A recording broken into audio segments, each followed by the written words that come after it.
Bonjour à tous. Ben voilà, deuxième jour en direct de Marie-Galante. On salue donc ceux qui n'ont pas la chance d'être encore à Marie-Galante, mais je sais que beaucoup d'entre vous aspirent déjà à être avec nous à Grand-Bourg en direct de Marie-Galante, et nous sommes sur la place de la mairie où tout se déroule puisque Canal 10, vous le savez depuis hier, est en direct de Terre de Blues. Alors aujourd'hui, nous allons continuer notre série d'invités puisque nous allons recevoir tout à l'heure deux invités, particulièrement un invité qui parlera bien sûr de Kanawa, bien sûr. C'est Greg qui me fait des gestes pour fixer un petit peu les choses. Bon, ça ira. Donc je disais qu'on va recevoir tout à l'heure notre premier invité, puis on aura bien sûr Jocelyne Nampry qui est aussi notre chroniqueuse habituelle du mercredi. Et nous aurons le président de l'ODT, l'Office du tourisme de Marie-Galante. Je vais parler de monsieur Ancelade qui est là, José Ancelade. Avec lui, nous allons parler. Mais pour l'instant, on va tout de suite dérouler comme d'habitude avec les titres du journal. Et c'est Mendy depuis Jarry. Bonjour à tous, bienvenue dans ce ZCL. Vous avez vu, très spécial donc en direct donc de Marie-Galante. Moi je suis encore là pour vous donc donner l'information en ce 31 mai 2017. Donc voyons ce qui fait l'actualité.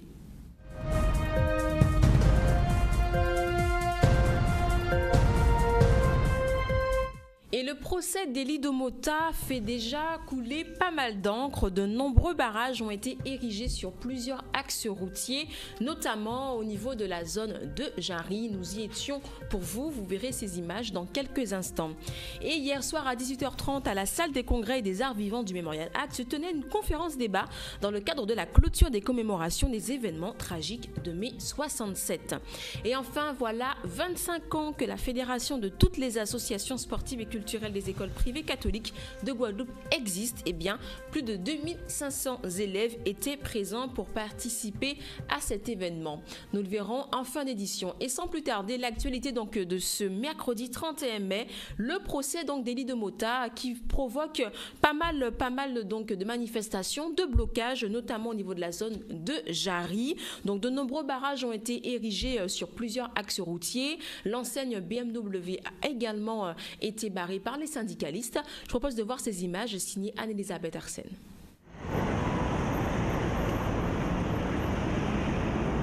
Faut savoir, bon matin là, nous mobiliser parce que le secrétaire général du GTG, Élie Domota, a été convoqué en tribunal à Yo. Donc c'est M. Blandin, dernière fois nous étions en Jarry, il dit qu'Élie Domota a été enfin il en réunion, mais dans tout le monde qui était là, seul monde qui a remarqué, c'est Élie Domota. Et donc c'est pour ça que nous faisons mobilisation contre la répression justement, puisque chaque travailleur qui a dans un syndicat, il va défendre le travailleur justement, à part nous pas voyous, nous savons ça, nous va faire, nous va respecter tout le monde, mais je dois effectivement 22 de bout de Jarry. Et singulièrement nous venons ici puisque nous pratiquement 3 semaines nous en grève. Et monsieur qui est justement qui directeur ici a fait comprendre que la revendication nous n'est pas juste, nous avons démontré en droit qu'elle est juste. Et justement, monsieur Charles est d'accord justement avant nous. On rappelle, mais nous avons estimé nous demander de 2014 à 2016 une délibération qui prend depuis en 2009 et il ne veut pas appliquer. Et je dis là par rapport à mon temps qui a doué ces agents-là, il a dit nous ce n'est que 66 € par agent. C'est 315 agents qui sont ici. Donc nous avons estimé son mépris envers le travail. Nous ne pouvons pas refuser ça. Et nous venons aujourd'hui là, nous déjà avertis que nous venons. Parce qu'au lieu de répondre justement à la revendication financièrement, ils mettent 2 ou 3 agents de sécurité devant là. Depuis au moins un mois, il faut payer. On paquet, il faut payer. Alors nous venons aujourd'hui là démontrer que même s'il y a agent de sécurité, son détail, ça nous déjà avertis. Nous déjà avertis qu'il n'y a pas de monde qui est là qui empêche nous d'entrer. Et nous démontrer que nous sommes aujourd'hui là, nous attendons. Et tout le temps, il ne pas venir là, nous pouvons sortir. Nous avons demandé la négociation. De toute façon, signer accord là sur la revalorisation du régime indemnitaire qu'on nous présente. Et proposition de revendication là, depuis le 3 février nous fait. Et ce n'est qu'un mois là ça, il commence à négocier ici. C'est bien pour bien comprendre que ces messieurs-là, ils ont entré justement, ils prennent des mandats politiques en Guadeloupe, ils n'ont rien à foutre des travailleurs. Mais même les travailleurs là sont citoyens, ils n'ont ni capacité de passer à casa, ils demandent de voter, et à partir du moment où ils viennent président, mais ils n'ont rien à foutre des problèmes à travailler. Et bien nous, justement, travailleurs, nous mandat, nous allons continuer à travailler, nous allons continuer à rouler pour travailler et nous allons gagner le combat, nous n'avons pas besoin de peur. Vous l'avez donc vu, des syndicalistes qui se sont arrêtés à plusieurs endroits. Nous le verrons dans cette édition. Nous commençons tout de suite en nous focalisant sur Blandin, puisqu'ils se sont arrêtés donc à l'enseigne BMW ce matin en érigeant des barrages de toutes sortes, notamment des palettes. Un reportage qu'on regarde signé Michel Héraclide. Aujourd'hui, pourquoi nous là? Nous là devant BMW pour nous symboliser le combat nous avons mené avec le secrétaire général de la GTG pour nous racheter les revendications que nous avons pour travailler à BMW et contre nous ça nous a créé répression contre le syndicat. Nous là pour nous défendre droit et intérêt à peuple Guadeloupe d'avoir les béquets aujourd'hui là. Et nous singulièrement Blandin a créé secrétaire général de la GTG, porte-parole à la GTG devant le tribunal. Pour qui bidin? C'est pour faire nous arrêter l'ité, c'est pour faire nous baisser tête. Nous pas ni à baisser tête devant béquet là, d'avoir c'est eux qui mettent nous la nuit là et c'est nous qui retirons nous la nuit là. Donc nous avons invité tout peuple Guadeloupe, tout travailleur, tout combattant, tout nos pays Guadeloupe à mettre au double et à faire ça qu'il n'y a fait pour ça pas j'ai fait encore d'avoir les blancs et les béquets décider de prendre la main sur nous et nous peut laisser ça faire et faut pas nous laisser ça faire. L'actualité revient dans un instant. Comme je vous le disais, nous verrons l'ensemble des manifestations qui ont lieu donc sur la Guadeloupe aujourd'hui par rapport donc, au procès qui avait lieu ce matin avec M. Élie Domota. Mais pour l'heure, on passe la main donc, à M. Dany Zonounis qui se trouve donc à Marie-Galante. On regarde tout de suite l'interview.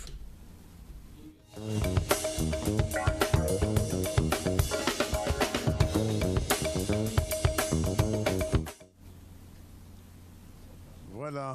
Bien, merci Mendy, qu'on va retrouver tout à l'heure pour la suite du journal. Et je vous le disais tout à l'heure, nous avons le programme, ça y est, il est sorti le programme de la 10e édition de Terre de Blues. Il est disponible un peu partout à Marie-Galante et j'espère en Guadeloupe. On aura l'occasion d'y revenir tout à l'heure, mais pour l'heure, nous allons recevoir Gustave Labrador. Gustave Labrador s'occupe d'insertion à Marie-Galante et précisément, vous verrez tout le mobilier qui est installé aujourd'hui dans notre studio mobile, eh bien, il vient de Kanawa. Bonjour Gustave. Oui, bonjour M. Zandolis. Alors, qui exactement fonctionne ici à Marie-Galante? En fait, on est chef de service à l'entreprise d'insertion Kanawa et qui c'est une structure d'insertion par l'activité économique à Marie-Galante et créée par l'association des parents et amis des enfants inadaptés de Marie-Galante. Alors, qu'est-ce qu'on fait exactement? En fait, nous avons fait un lobby. Donc, déjà, nous avons tout à l'heure, nous avons fait une visite ces sites-là, ça nous avons fait, d'accord? Mais il faut savoir que pour permettre ces jeunes à exprimer professionnellement, nous avons plein de modules. Nous avons des modules agricoles, nous avons fait agriculture, nous avons fait élevage, nous avons fait charpente, menuiserie. Et particulièrement, ça qui a intéressé nous aujourd'hui là, nous avons aussi un module qui a touché à l'environnement, qui c'est en ressourcerie. Oui. Alors que ça y est, on ressourcerie pour les gens qui passent ça, parce qu'elles sont grands mots français, et que les gens ont ressourcerie, elles sont des gens qui boivent, des gens qui mangent, que ça y est. Mais un butin qui a fait bien en tout cas. En fait, on ressourcerie, d'après cette histoire-là, en cas où c'est qui vient de Canada, mais en fait, c'est quasiment même butin qui est en recyclerie, hein, donc c'est presque même famille. Même ça veut dire qu'on prend des butins qui déjà. Effectivement, effectivement. Donc, ressourcerie, là, en fait, c'est un côté que nous avons collecté des objets que nous pas utilisés, peut-être végétés, d'accord? Nous avons collecté, nous avons valorisé ces objets-là, ça veut dire que nous avons nettoyé, nous avons transformé, nous avons réparé et nous avons vendu aussi. Ces objets-là, ça.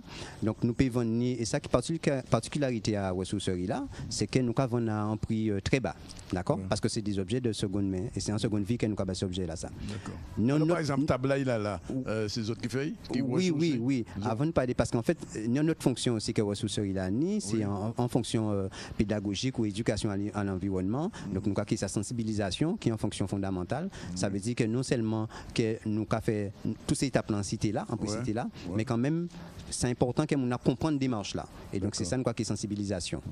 Alors, combien de monde ou jeunes ont touché à peu près dans Kanawa?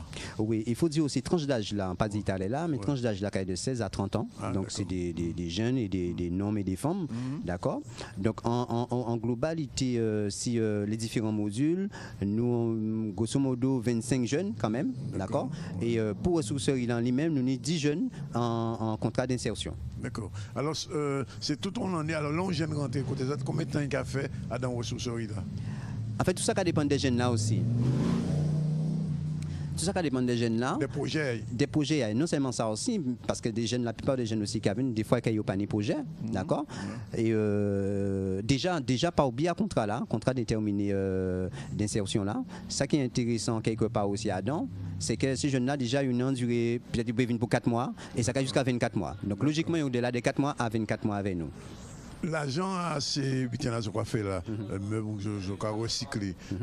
Où l'a Donc, il entre dans cette entreprise là parce que en sortie d'Italie là, c'est une entreprise d'insertion. Oui. Donc, ça veut dire à part et volet et social là qui a là, c'est une entreprise qui a fonctionné comme toute entreprise. Donc, d'accord. Donc, une gestion assez rigoureuse, assez saine. Donc, ça veut dire. Mais ces jeunes n'ont qu'à toucher aussi. Oui, parce qu'en fait, ils ont un contrat de, ce sont des salariés, hein, ce sont des salariés en insertion. Oui. Donc, ils ont salaire à eux et c'est des contrats aidés, donc ils ont salaire à eux, d'accord. Et donc, mais ça n'a pas rien à voir avec vente à ces objets là. Sur notre niveau. Alors, on nous parle de ces objets-là, nous avons table là, on passe à ce quoi, oui, nous voyons, table là, ça.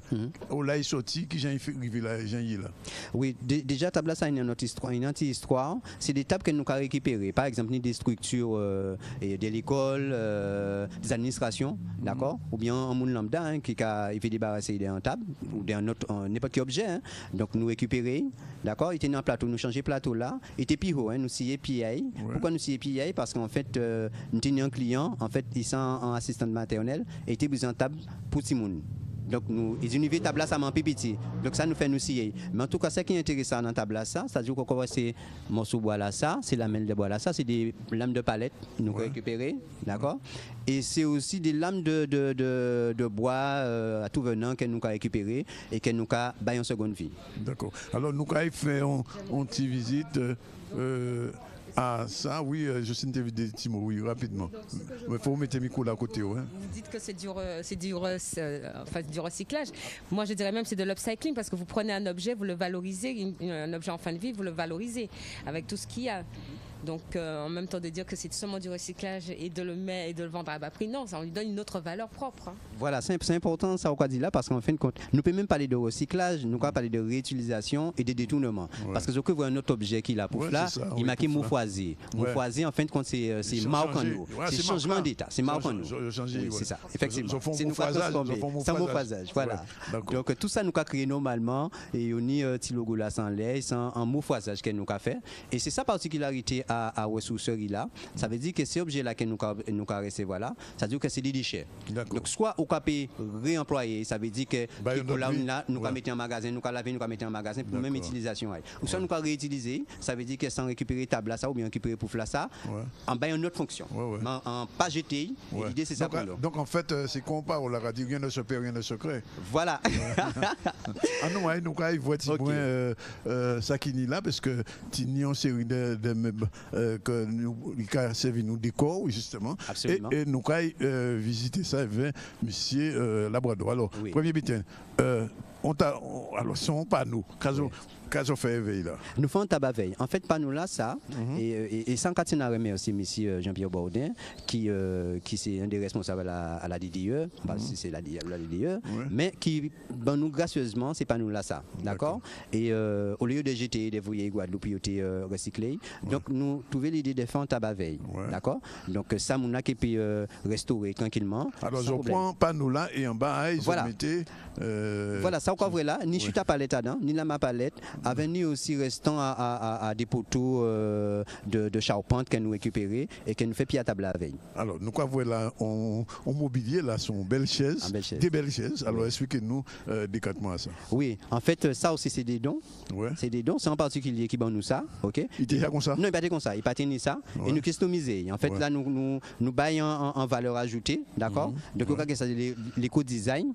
Donc ça veut dire qu'en fin de compte nous dit ok, il va nous comme ça, mais nous baillons d'autres décattements, nous changer style et nous mettre à sauce en nous. Parce que l'essentiel pour nous c'est toujours utiliser, même si nous rajouter des matériaux neufs, mais toujours partir d'un matériel ou un matériau qui chaque existé, justement pour remettre à un circulaire. Donc ça qui c'est en fait l'économie circulaire. Donc mais ça veut dire à dans autres même des designers, des gens qui connaissent. C'est magique. Oui, non, c'est magique.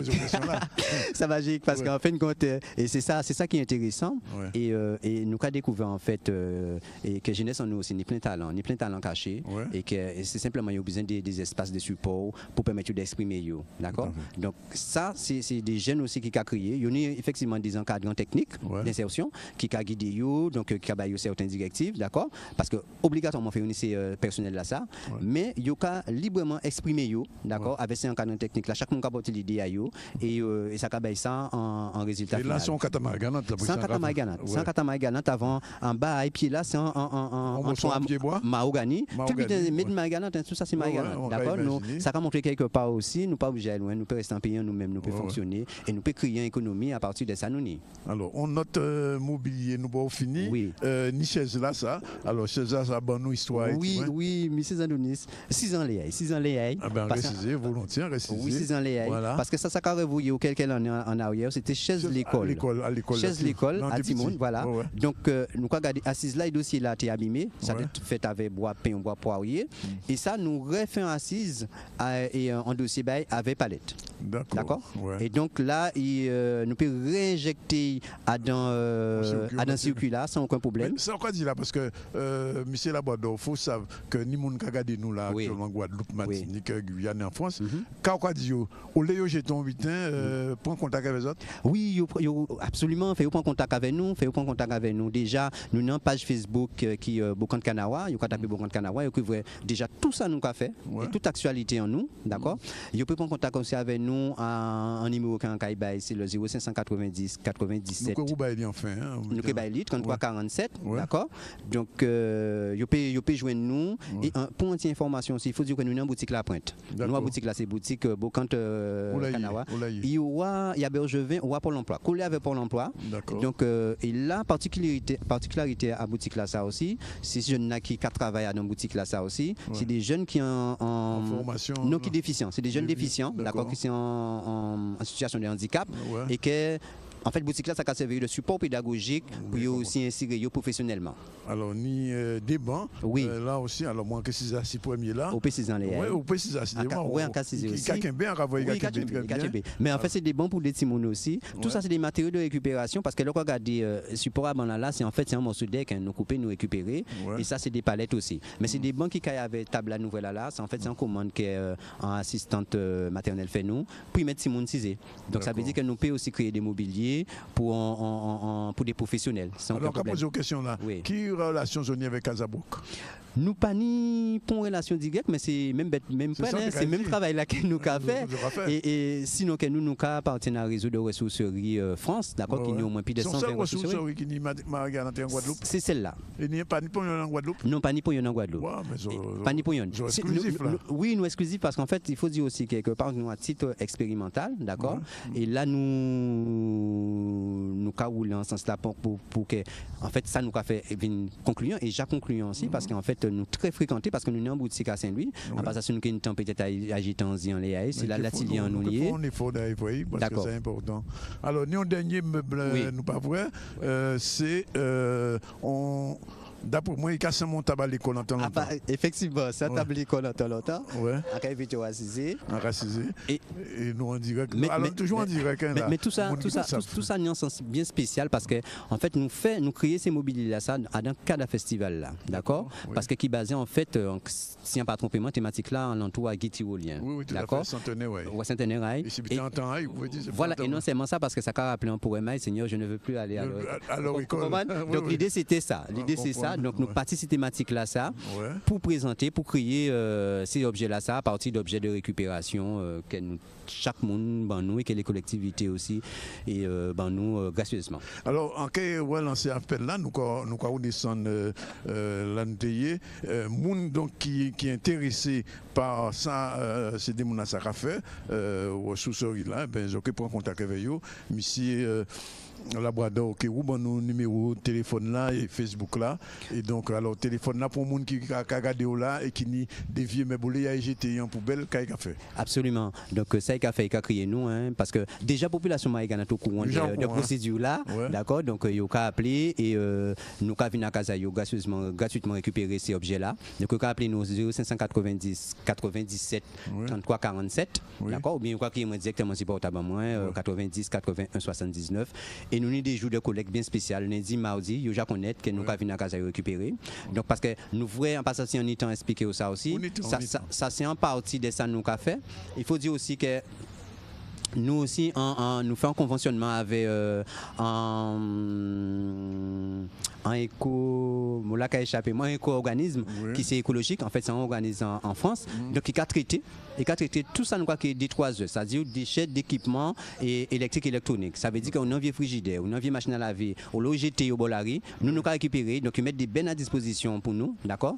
Et nous avons mis dans bennes là et ils ont transporté en Guadeloupe, donc par le biais d'une entreprise qui nous a ici AER, qui a traité ça. Donc là, nous avons parlé de recyclage vraiment de ces matériaux-là. Donc, ça veut dire, en fin de compte, nous avons essayé englober au niveau environnemental et tout pays là, toutes les catégories de déchets que nous pénis, d'accord?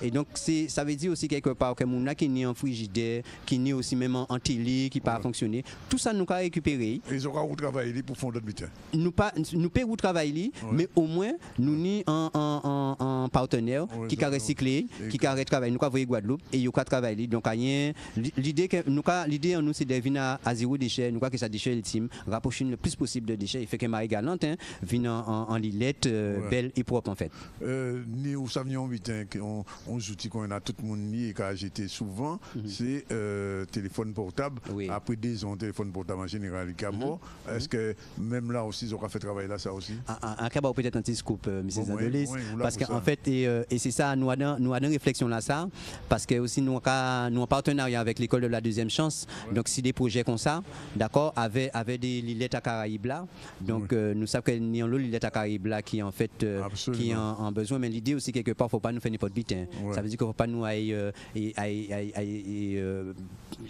débarrasser nous entre guillemets de ces objets là ça sans que nous sachions qu'un technicien qui peut réparer. Donc ça veut dire qu'il faut rentrer dans un cursus de formation assez et compatriotes qui de l'autre côté là en Caraïbes là aussi. Donc c'est un gros chantier que nous allons mettre en place et en pays du plus, mais en tout cas, nous si bon voilà et ni bois d'ailleurs. Alors, en quête dit monsieur Labrador, merci de Saoudi là parce que c'est très important. Avant nous bouter passer à la page publicité, là vous passer micro là à Jocelyne qui écoutait, Jocelyne Nampri pour qui bien parce qu'il y a font une rubrique chaque semaine là-dedans télé en noir dans ZCL là. On tient quoi crier Coco et Abricots, il a expliqué des petits mois c'est ça. Et sans te demander surtout, c'est qu'à y penser de tout ça nous sortir vous là. Bonjour aux auditeurs, téléspectateurs, RHT bien sûr, et ceux qui regardent Canal 10 au quotidien, ils me connaissent déjà. Pour les Marie-Galantais qui ne me connaissent pas, pour les Marie-Galantais qui ne me connaissent pas, je présente Coco et Abricots tous les mercredis et dedans je parle. J'ai 4 rubriques qui au niveau de santé, au niveau de sport, mais surtout ce qui peut être intéressé, Monsieur Labrador, c'est au niveau du design, le design des meubles et tout ça. Et comme ce que je viens de voir, c'est totalement du upcycling. J'avais déjà fait une chronique dessus, et je suis heureuse de voir qu'il y a des artisans, il y a des chefs d'entreprise qui vont dans cette optique, et surtout dans la politique aussi. Je sais qu'à Marie-Galante, ils privilégient cette politique d'économie durable, de privilégier l'écologie, ce genre de choses. Donc je suis vraiment très heureuse de le rencontrer et de savoir qu'on le fait, on le pratique et non à 3000, ni 8000, 4000 km qu'on le pratique ici. Voilà. Et je vois que Marie-Galante quand même est tout. Et ils sont les seuls à le faire. Ils sont les seuls à le faire, mais Marie-Galante, j'ai découvert ça. Marie-Galante est vraiment premier en pas mal de choses et je l'ai découvert. Et c'est une île forte. Genre, je le raconterai tout à l'heure. Mais Marie-Galante est souvent précurseur dans beaucoup de choses. Ils sont très dynamiques. Absolument. C'est un laboratoire en fait. Oui, absolument. sans laboratoire. Oui. Et là, tout le monde qui est vraiment inspiré, donc il peut venir exprimer tranquillement. Et franchement, ça a fait 9 ans qu'il est là et qu'on pas inspiré. On ne peut pas regretter. Eh bien, merci, M. Labrador. Nous toujours donc en direct dans le ZCL, en direct de Marie-Galante sur la place de la mairie réellement. Et là, nous allons pour un petit campo, un petit pause publicitaire. Et après, le journal là qui continue avec Mendy en direct de Jarry, c'est montrer les autres. Ça nous sortit montrer les autres là, c'est un qui a 6 Canal 10, vous pouvez voir ça. Hein, et c'est un qui a dans ZCL là. Et ça aussi, c'est très important de dire ça. Nous allons retrouver nous tout à l'heure après page publicitaire là, après que Mendy développé des petits journal là. Et puis, recevoir des autres mondes, au monde pour parler de la pêche, mais aussi au monde pour parler du tourisme. Voilà, il parti.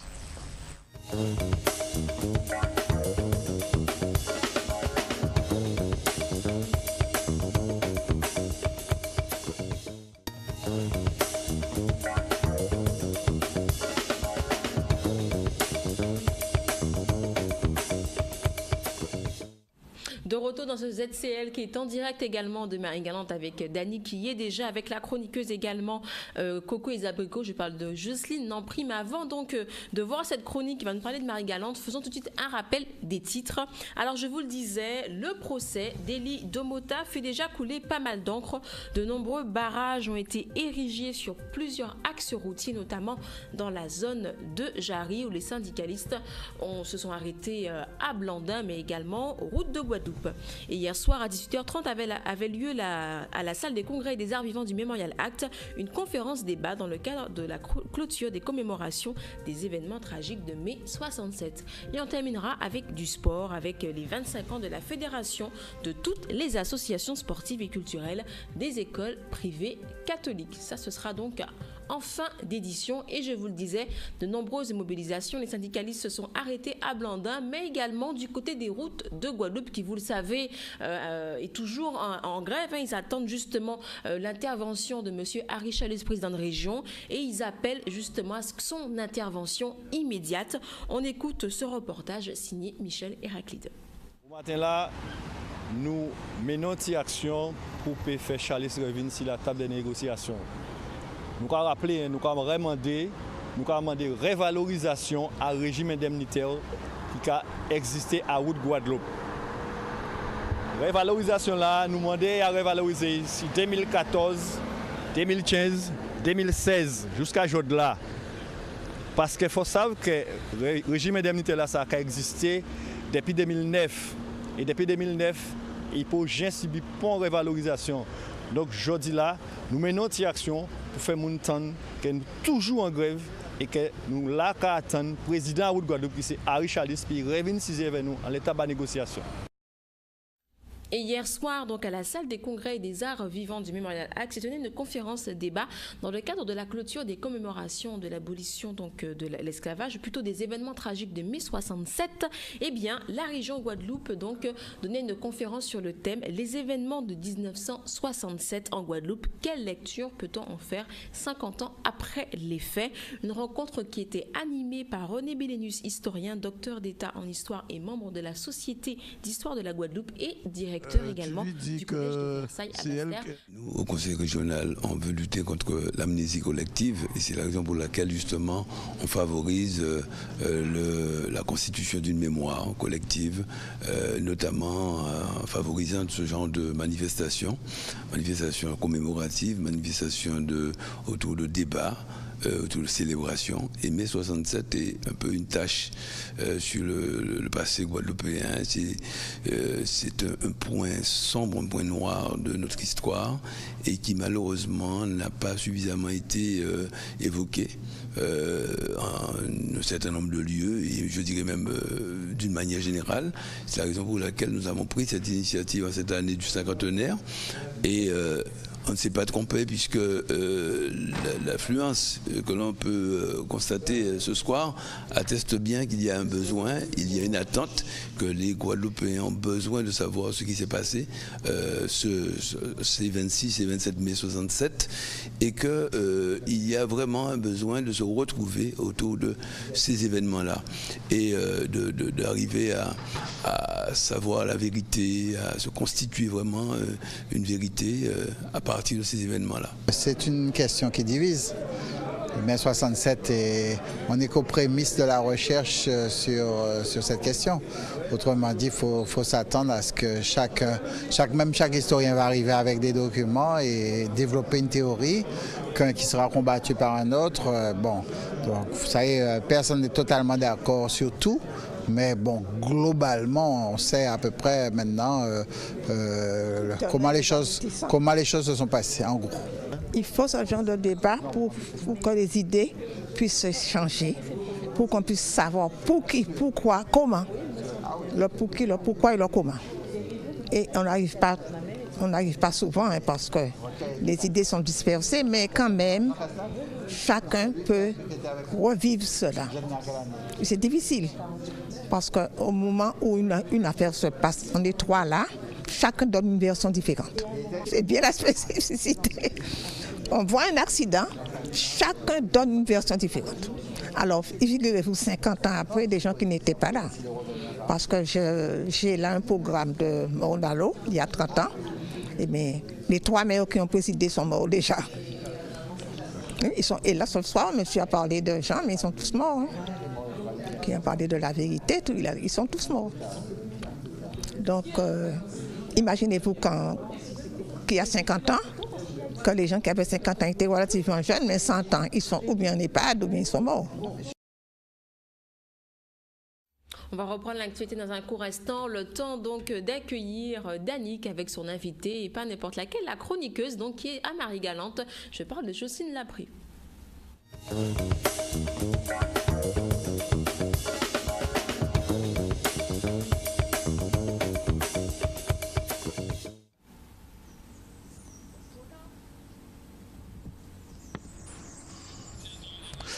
Voilà, merci Mendy. Retour donc sur le plateau du ZCL en direct de Grand-Bourg de Marie-Galante, sur la place de la mairie exactement. Et je profite pour saluer nos amis de RHT Radio Haute Tension avec qui nous sommes en direct permanent et donc qui font un travail technique particulier pour que les auditeurs les auditeurs qui ne sont pas téléspectateurs en ce moment, qui n'ont pas la possibilité d'être devant leur petit écran, et bien finalement en radio ils peuvent suivre le ZCL. Alors j'ai encore d'autres invités. Après M. Labrador, on va recevoir successivement le président de l'Office du tourisme de Marie-Galante, M. José Ancelade. Bonjour.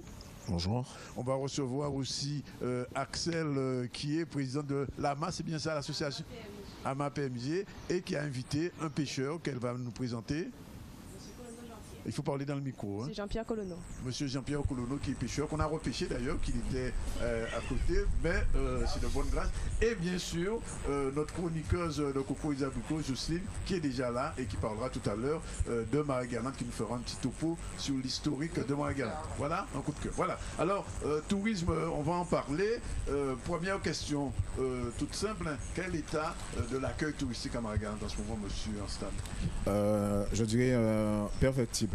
Perfectible. On est bien, mais il serait souhaitable qu'on soit meilleur. Meilleur. Voilà. Alors, est-ce que c'est possible d'investir à Marie-Galante aujourd'hui en matière d'offres hôtelières? Parce que pendant le festival, j'ai cru comprendre qu'il y a à peu près 10 000 personnes qui tournent à Marie-Galante. Bon, c'est sûr qu'on ne peut pas avoir 10 000 chambres, mais il faudrait avoir une offre un peu plus supérieure à ce qu'il y a en ce moment.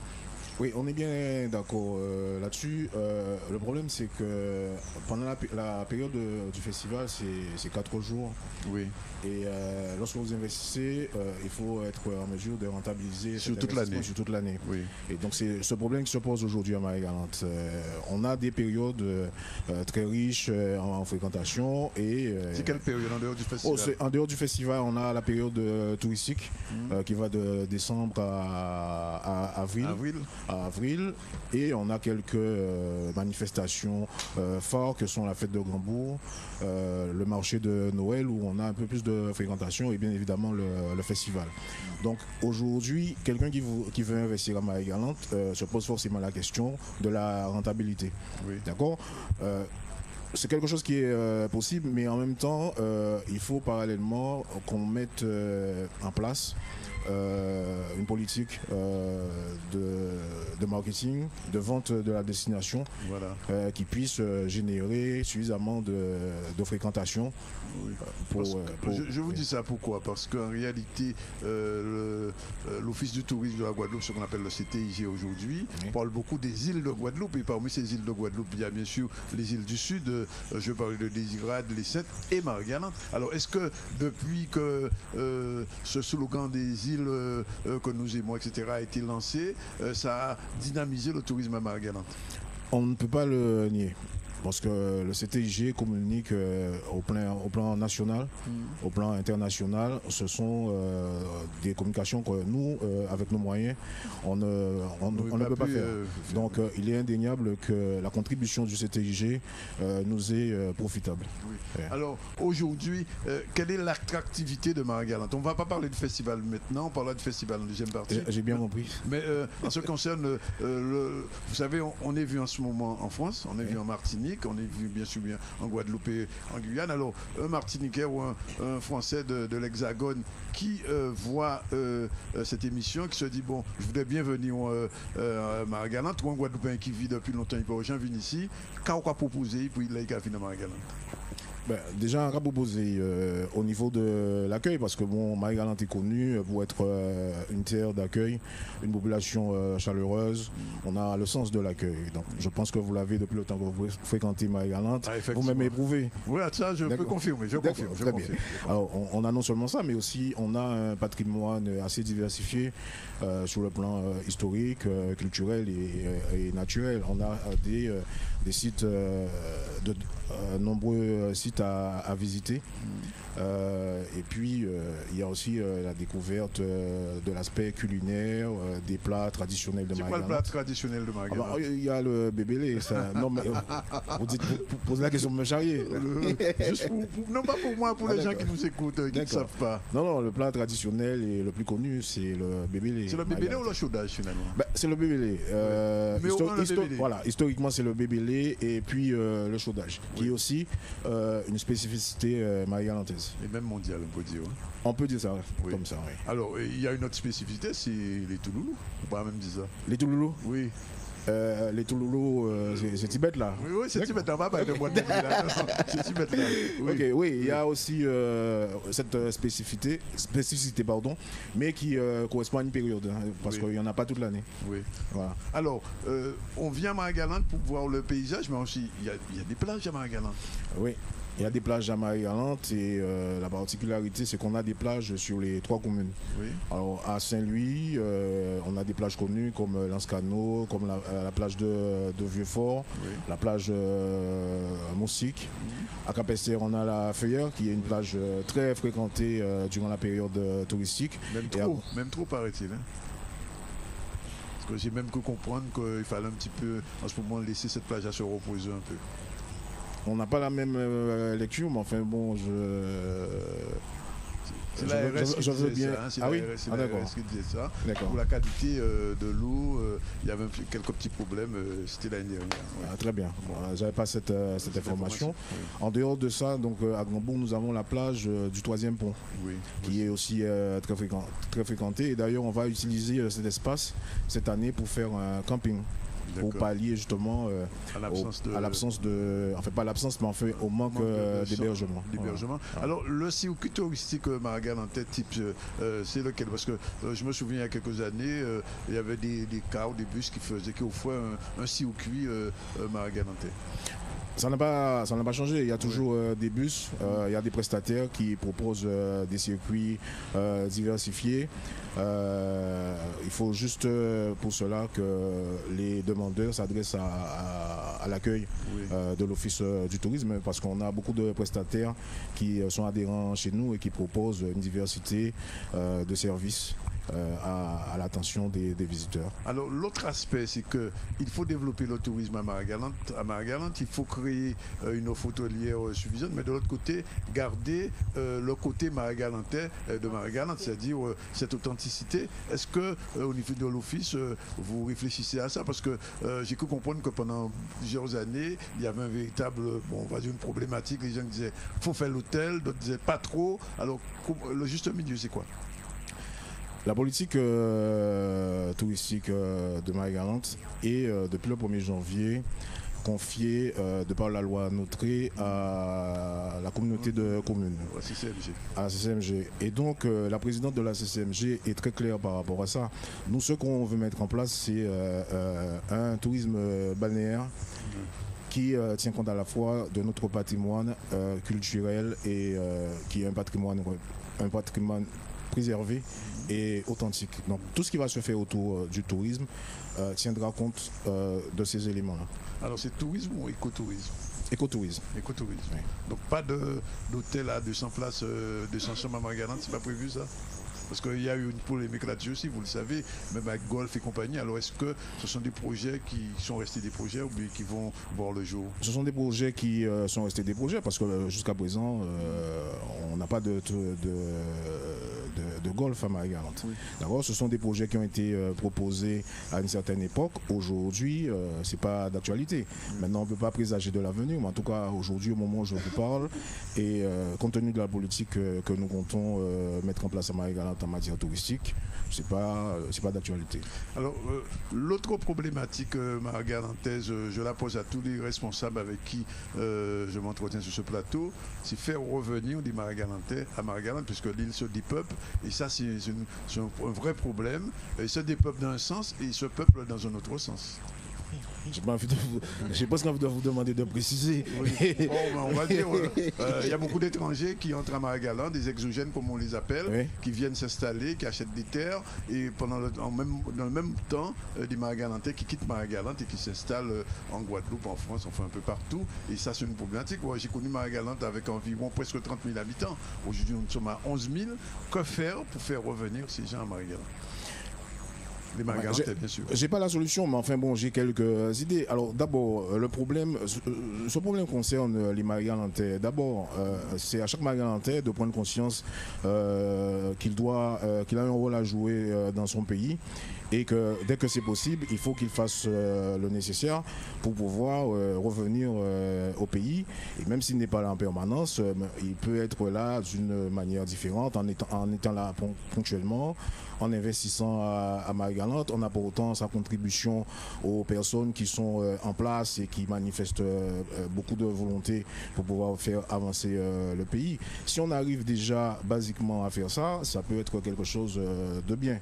D'accord ? Donc, la première solution, ça serait la prise de conscience des Marie-Galantais, d'accord, de ce phénomène et leur implication dans la vie économique et associative ou culturelle de leur pays. Si on peut déjà faire ça, ça sera bien. L'emploi aussi. Oui, il faut l'emploi, mais enfin l'emploi, c'est pas une problématique spécifique à Marie-Galante. Oui. Bon, c'est peut-être vrai que c'est plus compliqué du fait que nous avons quelques faiblesses. Mais l'alternative à l'emploi, c'est à la fois nous, au niveau de la CCMG, mais c'est aussi l'affaire des Marie-Galantais et des investisseurs. Parce que qu'est-ce qui crée de l'emploi? Ce sont les entreprises. Ce qui crée de la richesse, ce sont aussi les entreprises.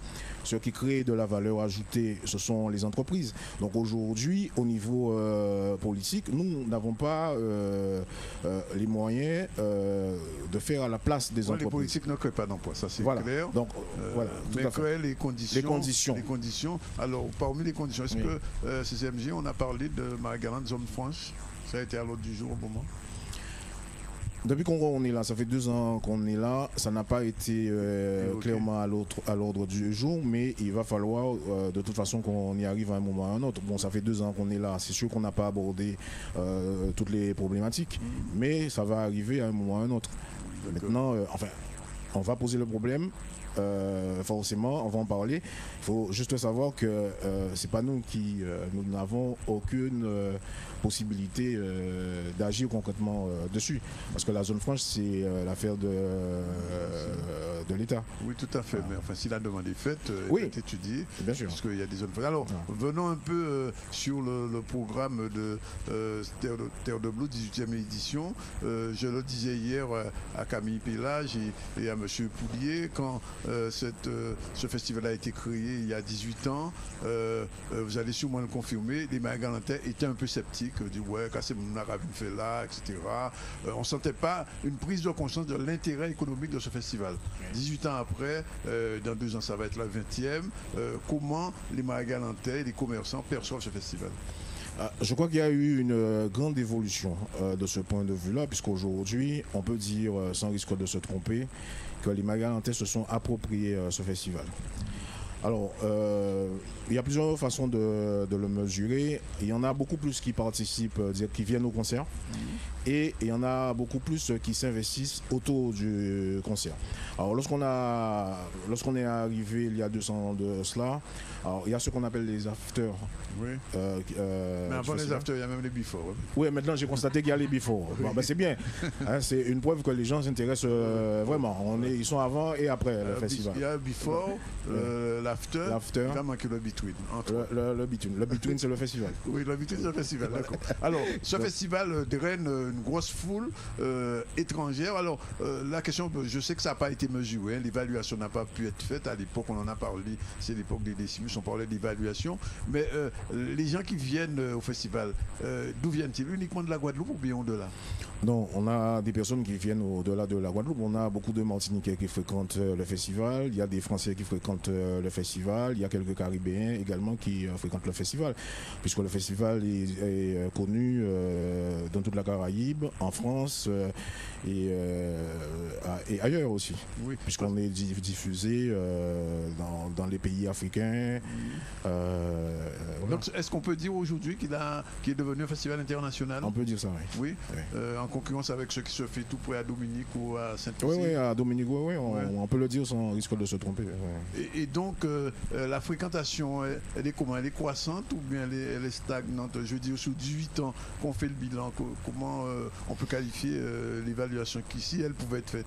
Alors, je ne vais pas remonter sur 18 ans parce que je n'ai pas toutes les données, mais en tout cas, ce que je suis en mesure de vous dire, c'est que l'évolution est constante sur les 5 dernières années. Oui. D'accord. L'an dernier, je crois qu'on a pulvérisé tous les records et on espère faire mieux cette année. Cette année, oui, et vous pensez déjà au 20e. Alors, dernière chose, si vous aviez 2 concerts à ne pas rater, lesquels vous choisissez? 2 concerts à ne pas rater. À ne pas rater. Si je peux m'arranger, je m'arrangerai pour ne rater aucun concert. D'accord. Et j'invite tout le monde à faire pareil.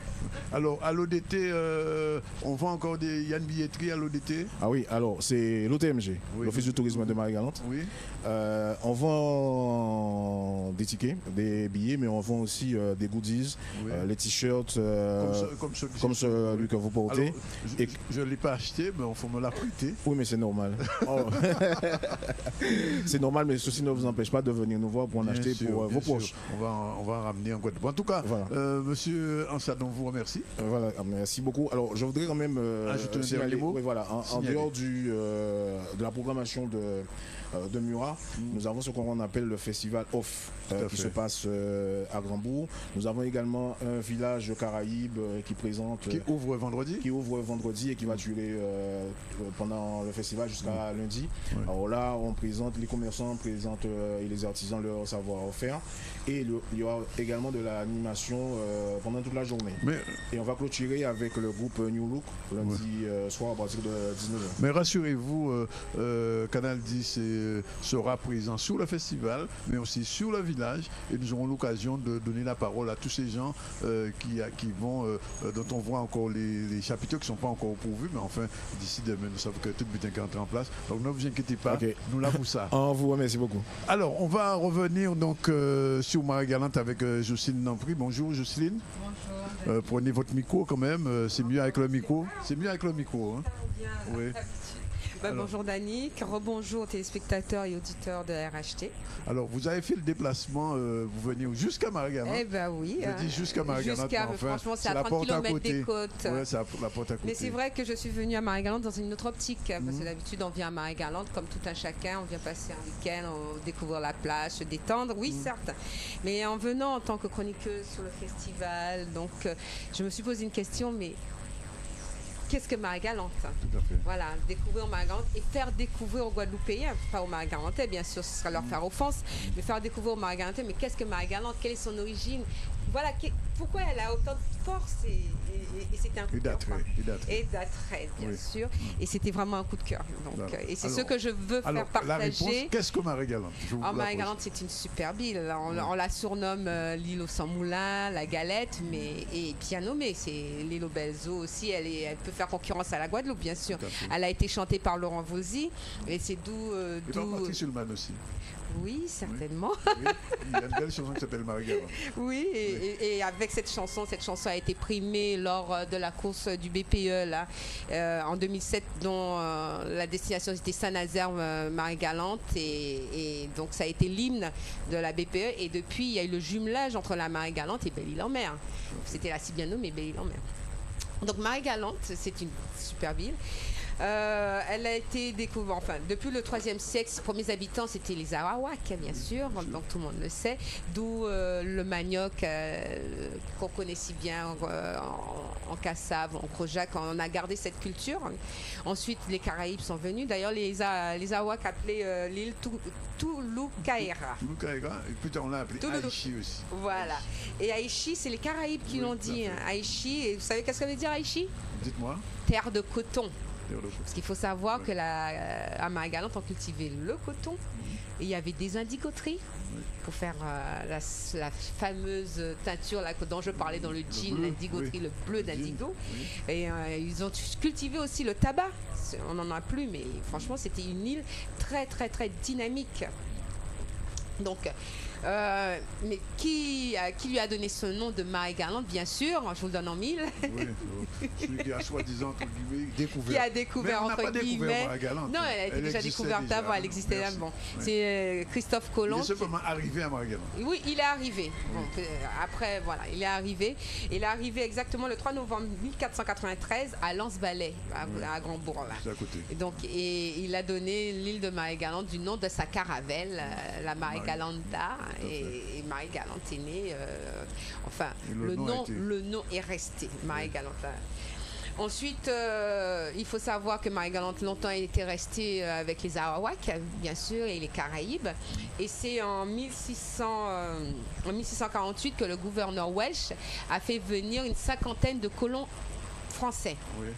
C'était une cinquantaine, donc c'était pas énorme, hein, voilà, qui sont venus là. Bon, à savoir, c'était les petites noblesses, les gens un peu désargentés, peut-être même aussi des gens qui ont fait de la prison. Donc ils sont venus ici pour pouvoir peupler. C'était une manière de revendiquer le territoire.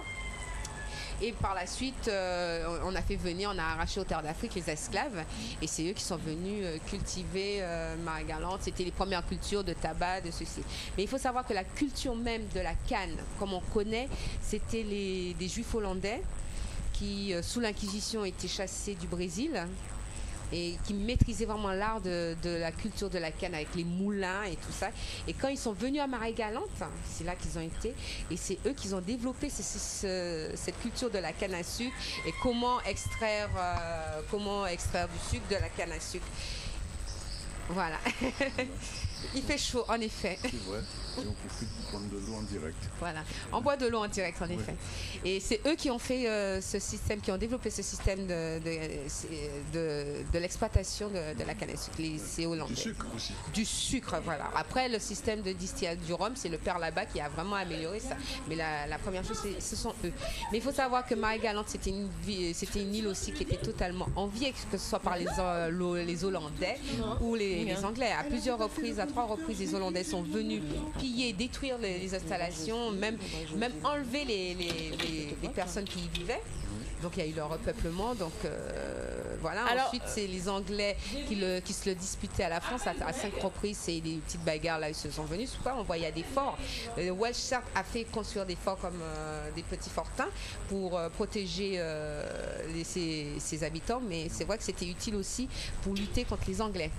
Il faut savoir que, outre les étrangers anglais et hollandais, il y avait aussi des petites guerres intestines, si je peux dire, parce que maintenant on peut le dire avec le recul, entre les Caraïbes, qui étaient là, qui étaient présents depuis très longtemps, et aussi ces colons. Et à plusieurs reprises, ils se battaient. C'était des fois très très sanglant.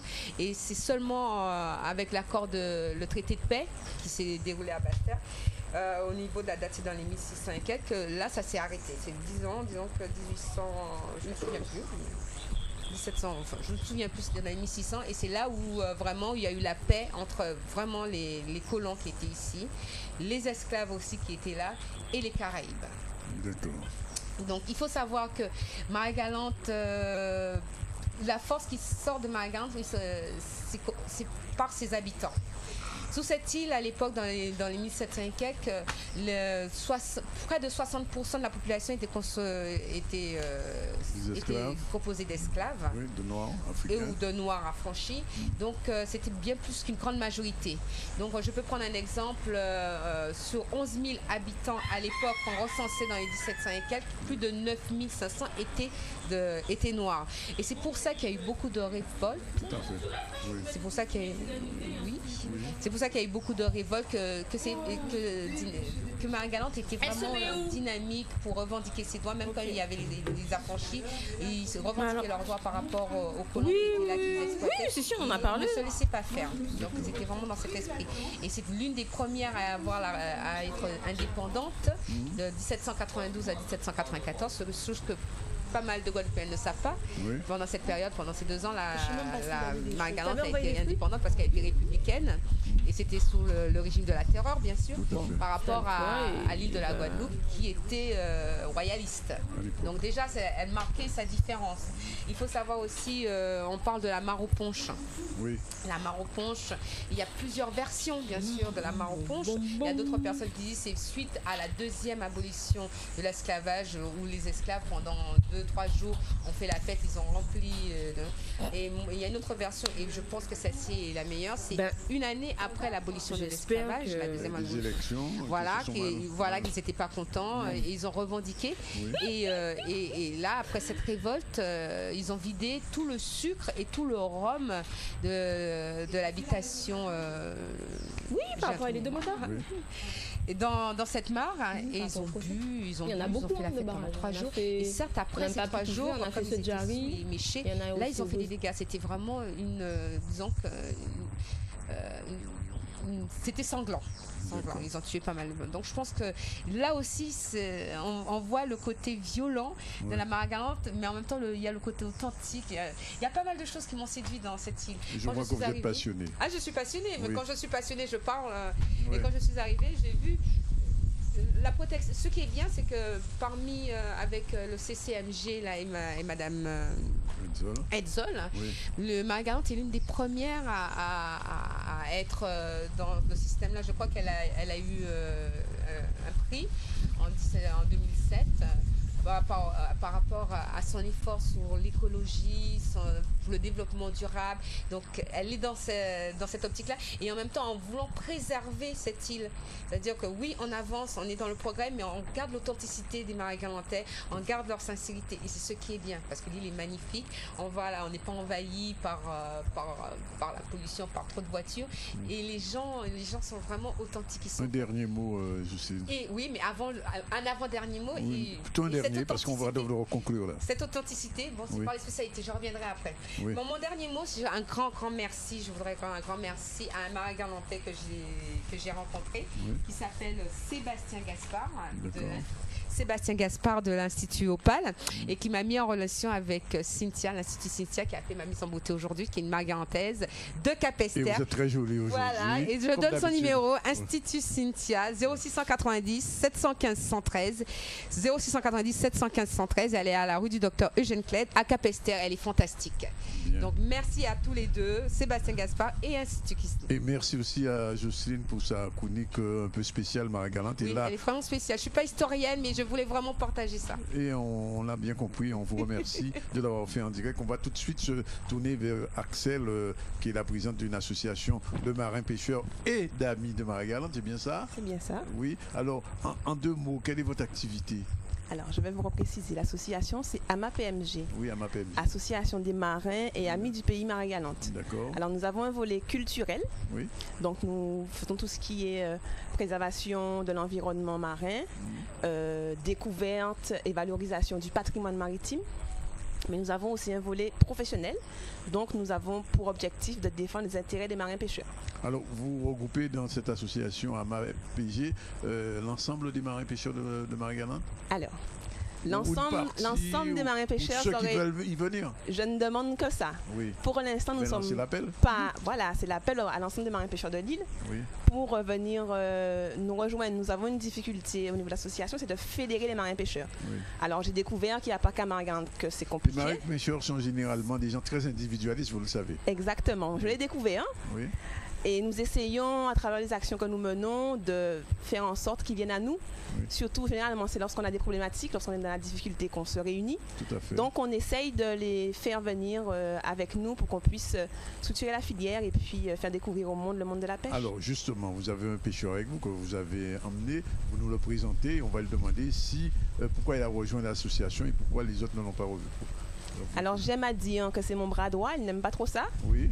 Il s'agit de Jean-Pierre Colonneau, qui est le trésorier adjoint de l'association. Oui. Et c'est plus lui qui est venu à moi. Donc, c'est plus lui qui va demander pourquoi. Voilà, alors, Jean-Pierre Colonneau, bonjour et merci d'être avec nous. Bonjour auditeur de Canal 10. Alors, je vous repose la question, puisque vous avez entendu, Axel disait qu'il y a une difficulté à fédérer les pêcheurs. Pourquoi ? Les marins pêcheurs, en règle générale, ce sont des gens qui veulent rester toujours en individuel. Oui. Tous, ils travaillent en individuel, mais ils voient jamais l'intérêt collectif. Oui. Et aujourd'hui, on peut rien faire individuellement. Oui. Seulement si on a c'est monsieur X, je ne sais pas le monsieur X, je peux pas me prononcer dessus. Oui. Mais lorsqu'on est réunis, on est ensemble, selon moi, on est déjà plus fort. Alors, juste une question, combien coûte un rôle aujourd'hui? Le rôle aujourd'hui pour moi n'est pas trop cher comparativement aux années précédentes lorsque j'ai découvert la pêche. Oui. Parce qu'aujourd'hui, un jeune marin pêcheur, aujourd'hui, ce qui paie peut-être dans un trimestre 200 et quelques euros par trimestre. Oui. On la multiplie par 4, oui, ça lui fait 800 voire 900 euros pour l'année. D'accord. Sans les cotisations de l'URSSAF. Il faudra compter les cotisations de l'URSSAF. Il faudra compter l'assistance sociale maritime qu'on a à niveau des syndicats, ils ont conçu au cas où si les marins pêcheurs ont un problème quelconque santé, quel que soit le problème qu'il a, il va dans cette boîte-là et on peut l'accompagner, par exemple, sa voiture de maison, ceci, cela, son enfant qui veut partir à l'école, à l'étranger, il ne peut pas suivre certaines choses. Monsieur Colonneau, est-ce qu'aujourd'hui, en tant que marin pêcheur, vous pouvez dire que la pêche est une activité rentable à Marie-Galante? Et quand je pose cette question, je veux dire, est-ce que les bancs de poissons autour de l'île sont suffisamment pourvus pour pouvoir nourrir les marins pêcheurs? Moi, je dirais pas oui, parce que ça fait 28 ans que je suis dans ce métier-là. Oui. 28 ans, des années, je constate la diminution des bancs de poissons. Ouais. Mais tout simplement parce que moi, personnellement, depuis lorsque j'ai commencé à travailler, je suis pratiquement dans le même secteur. Oui. Alors, si moi je suis dans le même secteur, autant d'autres personnes qui passent, automatiquement, ça va régresser. Oui. Mais je trouve qu'on fait pas assez de prévention. D'accord. Par exemple, créer par exemple des zones de cantonnement par exemple autour de Marie-Galante par exemple, et une zone de cantonnement comme il y a un administrateur qui a eu l'occasion de me décrire comment créer ces zones de cantonnement. C'est à nous, marins pêcheurs, de décider par exemple on délimite une zone ici et c'est nous qui faisons la garde, c'est nous qui protégeons, c'est nous qui faisons tout. Sur une X temps, une année, 2 années, quel que soit, et après on se décide de retourner de pêcher, on bascule de l'autre côté. Mais tout ça, il faudrait être ensemble, il faudrait être fort pour réussir. Il faudrait donc, je reviens vers Axel, est-ce que ce zone de contentement dont parle M. Colonneau, c'est une problématique que vous abordez dans votre association? Alors c'est une des problématiques, c'est un des points dont nous avons discuté, que nous aurions aimé faire réaliser. Oui. Donc nous y réfléchissons, nous sommes tout jeunes, nous n'avons qu'une année et demie. Oui. Donc il y a énormément de choses sur lesquelles nous travaillons. Cela entre autres. Oui. Et du coup, nous y réfléchissons au fur et à mesure pour le mettre en place, pour effectivement pérenniser l'activité. Alors pendant le festival, quel va être le rôle de la MAPD? Alors cette année, nous comptions mettre en place une foire culinaire. Ça n'a pas pu se faire parce que nous avons d'autres actions. Pardon? Manque de poissons? Non, manque de bras. Manque de bras. Manque de bras, oui. Voilà. Un peu manque de temps aussi. Oui. Donc nous nous préparons pour l'année prochaine, effectivement. D'accord, alors je reviens vers M. Colono avant de vous quitter. M. Colono, généralement, les pêcheurs margalantais, enfin les pêcheurs d'une manière générale, prennent leur retraite assez tôt.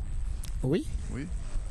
En règle générale, l'ENIM nous demande 25 années de cotisation et 55 ans d'âge. Donc à 55 ans, un pêcheur, il peut se reconvertir Il peut se reconvertir ou continuer à faire son métier. Il peut continuer à faire son métier. Oui. Alors, deux dernières choses. Est-ce que, puisque je sais que là aussi, il y a une réglementation assez précise, est-ce qu'en matière de lambi, Marie-Galante est suffisamment contrôlée? Est-ce qu'à ce niveau-là, il n'y a pas de...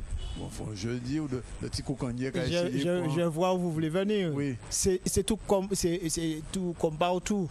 Je dirais encore Marie-Galante pouvait avoir du lambi, oui. Mais le manque de respect, pas par les Marie-Galantais, oui. Pas par les Marie-Galantais, surtout ceux qui viennent de l'autre côté, qui ne respectent absolument rien. Les gars de Saint-François, ce sont peut-être mes amis. Tout à fait. Je leur dis de m'excuser, mais je ne peux pas accepter ce genre de choses. On te dit que le lambi, la pêche, il y a une réglementation. La pêche avec l'oxygène est interdite. Avec les bouteilles. Et à l'intérieur, après la pêche, oui. Parce qu'il y a une règle pour le lambi. C'est du 1er octobre, 31 janvier. Tout à fait. Mais hors la saison de pêche, les gars ils viennent sous les fonds Marie-Galantais plonger. Il n'y a pas de surveillance côtière? Non, mais la surveillance côtière, c'est peut-être moi, monsieur X, monsieur Y qui... Elle n'est pas organisée? Mais non. Je dis, il n'y a rien n'est respecté, rien n'est organisé en Guadeloupe. Et c'est pareil pour les langoustes? C'est un peu pareil, c'est pareil pour tout. Oui. C'est pareil pour tout. Bon, alors Axel, votre association, je vais terminer avec vous, est jeune, mais vous vous rendez compte que vous y travaillez? Il travaille tout bonnement. Ouais, alors il faut vous mettre en route. Hein. Nous essayons, petit à petit, mais sûrement, je pense. Ah ben, en tout cas, on vous remercie, M. Colono et Axel Moutoukarpin, c'est bien ça, d'être revenu en direct dans le ZCL. On va vous quitter de Grandbourg, puisqu'on va se retrouver demain, puisque nous, là, toute semaine là, on va recevoir d'autres personnes. Il y a un petit peu plus de 13h40 en direct du ZCL et de RHT. Mais on revient vers Mendy, parce que je crois que Mendy a encore un invité et une chronique, peut-être Martine, je ne sais pas. Et sinon, rendez-vous demain et Mendy, bon journal et bonne réalisation. En tout cas, avec notre équipe ici à Grandbourg, et vraiment, on fait des exploits et le travail se fait parfaitement. On vous donne rendez-vous à partir de demain. On va se retrouver probablement avec Jocelyne qui viendra co-présenter avec nous et on va continuer donc ce travail d'information autour de Marie-Galante. On va recevoir d'autres Marie-Galantais demain et bien évidemment, avant de vendredi, on parlera du festival. En direct de Grandbourg, ZCL, toute la petite équipe, on retourne à Jarry.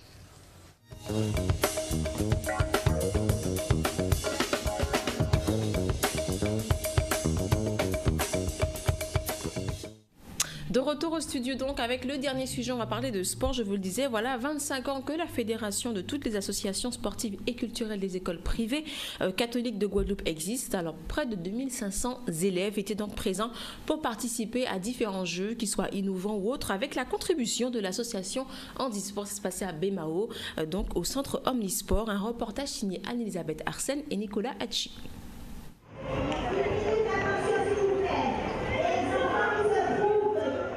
Alors, aujourd'hui, nous fêtons nos 25 ans. Nous, c'est qui? Nous, c'est l'UXEL. C'est la fédération de toutes les associations sportives et culturelles des écoles privées catholiques de Guadeloupe. Et donc, nous avons tenu, comme pour les années, nos 10 ans, nos 15 ans, nos 20 ans, on a voulu faire donc cette grande manifestation. C'est un peu notre manière de rassembler les enfants, de fédérer toutes les associations sportives autour des jeux habituels qu'ils ont, voilà, et autour aussi aussi des jeux innovants. Le tchoukball, il y a le kimball, voilà, il y a l'atelier aussi handisport, on n'oublie pas les enfants voilà, porteurs de handicap.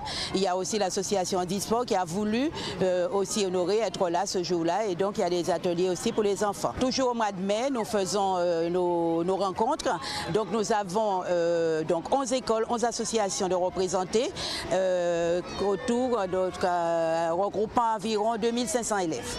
Je viens de l'externat Saint-Joseph de Cluny, de Saint-Claude, et on a fait une grande route pour aller ici sur le terrain de sport de BMAO. On a été très bien accueillis. Et je trouve ça super de faire des jeux tous ensemble, tous réunis. Ça relie nos écoles, l'amitié et faire du sport ensemble. Et il y a des personnes qui ne peuvent pas faire du sport chez eux parce qu'ils n'ont pas d'argent. Et ça serait super bien de faire des sports ici. J'ai pas l'habitude, c'est la première fois qu'on fait une grosse sortie comme ça. Je pense que c'est bien. Il y a beaucoup d'activités, il y a beaucoup d'enfants, les enfants s'amusent et c'est super. On a commencé par le vélo, après on a fait de la zumba, après on est parti au basket, on a fait du volleyball, on est revenu et on a fait la course. Je suis venue faire des activités, des sports et c'est bien, c'est chouette. Alors le premier sport c'était de la zumba. Après, j'ai fait la grosse balle. Et là, je faisais... je ne sais pas comment ça s'appelle, mais c'était trop bien.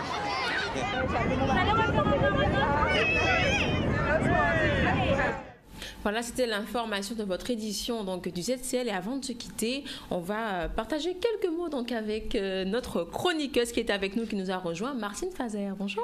Salut Mandy, comment ça va? Bien, bonjour à nos auditeurs, à nos téléspectateurs et puis à tout le monde, à Marie-Galante. J'y serai avec vous dès vendredi, mais en attendant, eh bien, je suis avec Mandy et je le regrette absolument pas.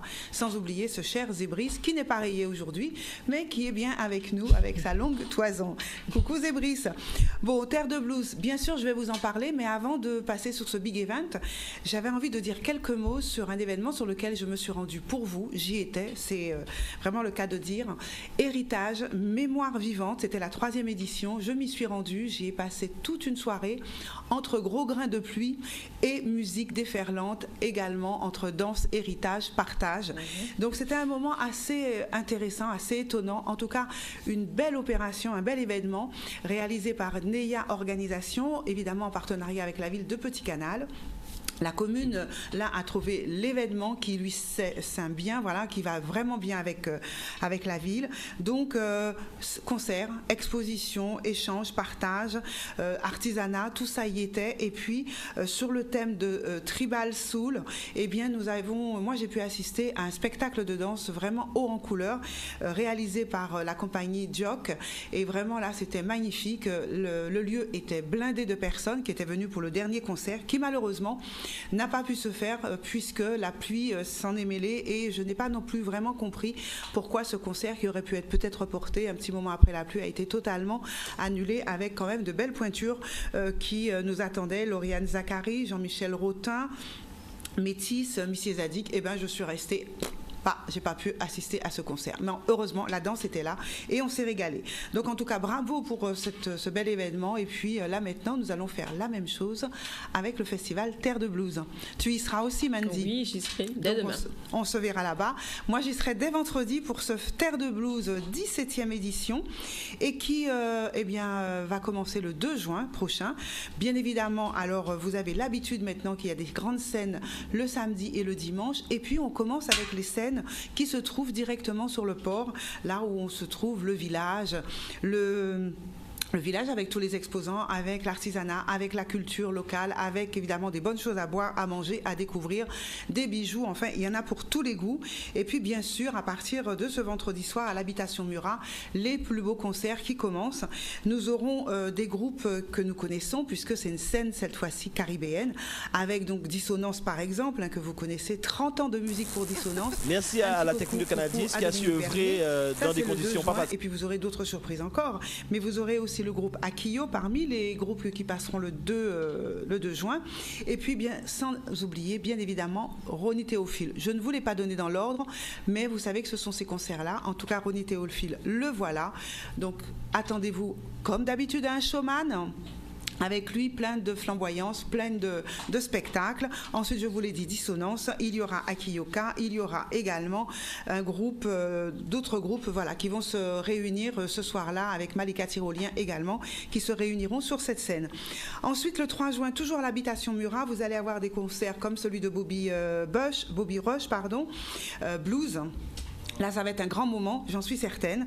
Vous aurez aussi Sizzla, le dance hall avec lui. Donc, je pense que nous saurons tous les jeunes de Marie-Galante et d'alentour et de toute la Caraïbe qui viendront honorer cet artiste avec plus de 70 albums. Il est vraiment réputé et tête d'affiche dans ce genre.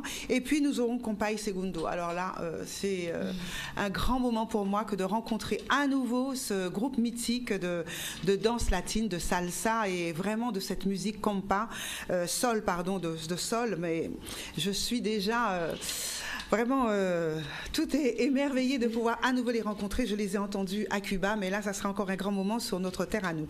Donc j'ai hâte de ce moment. Et nous allons finir avec un concert avec Ayo. Ayo qui est elle aussi une jeune chanteuse internationale d'une grande simplicité, qui est déjà venue en Guadeloupe, on le sait. Et son prénom, c'est tout un poème de toute façon. Son prénom c'est Ayo, mais qui veut dire joie. Et son vrai prénom c'est Joy. Donc vous voyez, tout ça, c'est que des moments de bonheur qui nous attendent. Alors en off, on aura plein d'autres spectacles. Il y a un grand nombre de salles, de lieux, d'espaces, de restaurants qui vous propose des moments qui seront donc juste après le after. Donc là aussi, c'est des moments de détente incroyables où on se promène dans Marie-Galante, où tout le monde est en harmonie autour de la musique. Alors n'hésitez pas, si vous avez encore le temps, de prendre des places, parce que je crois que ça va être difficile maintenant pour le bateau, pour l'hébergement, mais ne serait-ce que de faire un aller-retour pour assister à quelques concerts. Je vous le souhaite vivement. Puis un dernier petit coup d'œil sur le village à Timoun et également sur le festival à Timoun. Ils n'ont pas été oubliés et il y a de très très belles choses qui se passent dans ces deux moments pour les enfants. Est-ce que j'ai encore un peu de temps, puisque je sais que nous avons... Combien ? Une petite minute. Une petite minute. Une petite minute juste pour vous dire que je ne vous parlerai pas de tous les lieux où il y aura des live jazz festival, il y aura des soirées chez Henri, bien sûr. Ça, vous le connaissez aussi, à Saint-Louis. Je vais juste vous dire un petit mot très rapidement sur la fête de l'étincelle. J'en ai parlé la semaine dernière, mais là, il y a deux choses intéressantes à noter et sur lesquelles vous pouvez vous inscrire. La fête de l'étincelle, c'est la 52e édition. Ça se tient donc du 23 au 25 juin. Et il y a donc un rallye qui se tiendra le 24 juin, qui s'appelle le Run Kilty en famille. Un rallye qui se fait essentiellement en famille, maman, petit, grand, etc. Donc 5 km à faire 5 km de rallye à faire au travers de la ville de Sainte-Anne. Et là, vous aurez à découvrir le patrimoine, les personnalités de Sainte-Anne, les bâtiments, l'environnement et plein de questions et de quiz à répondre pour arriver sur la plage de Galba, peut-être aux alentours de 11h, 11h30, le départ se faisant à 9h. Vous pouvez vous inscrire en appelant le 06 90 94 14 34. Je répète, le 06 90 94 14 34. Très bien. Voilà pour la fête de l'étincelle, 52e édition. Merci beaucoup Martine. Donc on vous retrouve à Marie-Galante quand, on a dit ? Oui, je pars vendredi et je fais une chronique samedi. D'accord, en direct du Festival de Terre de Blues. Et peut-être d'autres surprises. Merci beaucoup Martine, merci pour cette chronique. La chronique qui s'appelle comment ? CSM, Culture selon Martine. Merci beaucoup, merci à vous, merci à l'équipe sur place à Marie-Galante. C'est l'heure de se quitter. On se retrouve demain pour le dernier ZCL, en tout cas en direct des studios de Jarry, puisque d'ici vendredi, l'ensemble de l'équipe sera donc à Marie-Galante. Soyez à notre écoute. Merci RHT et je vous dis à demain.